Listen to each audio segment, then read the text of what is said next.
Okay, so I'm doing my presentation over the 27 Club.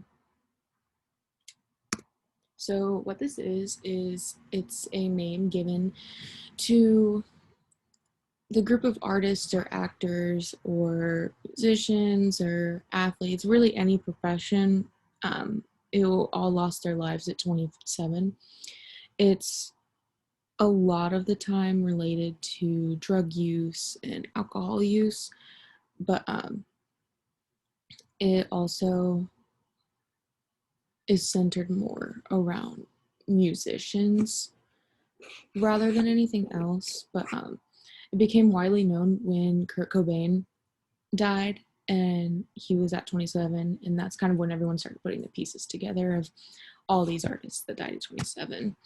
And people believed that age 27 was cursed for rock stars living life in the fast lane.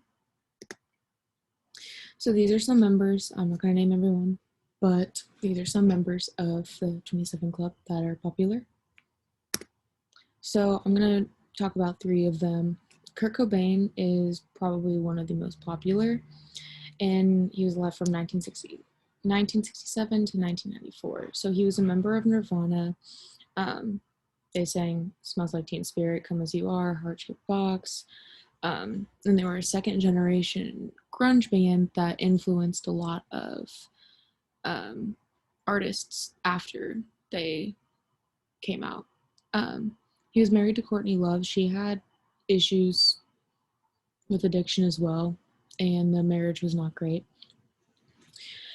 So, with all the attention in the music industry and all of that, this led to negativity, which enhanced his drug use and mental illnesses. He was struggling with depression and bipolar disorder, which caused him to use these substances. But as you know, he died at age 27 by suicide. There's a whole conspiracy around this about how it was murder, but I'm not going to get into that.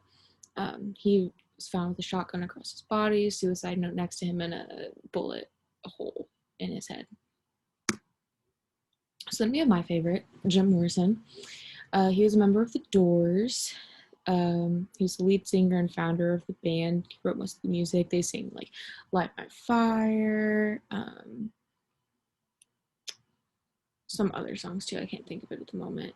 So he created an early alcohol dependency in the 60s.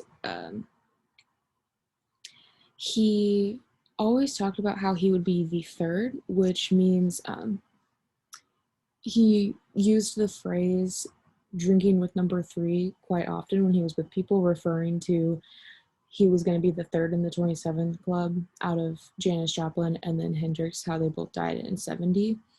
So he died shortly after. And his girlfriend died at the same age, which everyone was like, oh, that's a little suspicious. But he ended up dying of a heart attack from drugs at 27, and it was apparent overdose from heroin, and he was found in his bathtub by his girlfriend. Then lastly, we have Amy Winehouse. She's more popular among people like my generation. She died in 2011. She was an English solo singer, songwriter with a jazzy style. She sang like Rehab, Back to Black,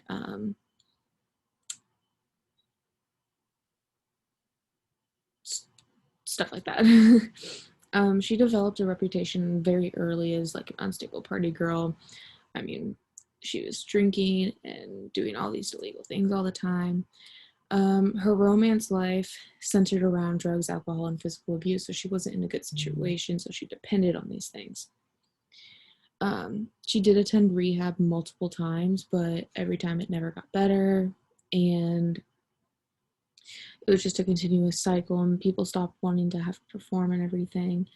But she also died from an accidental alcohol poisoning at age 27 after attending rehab multiple times. And that's my presentation.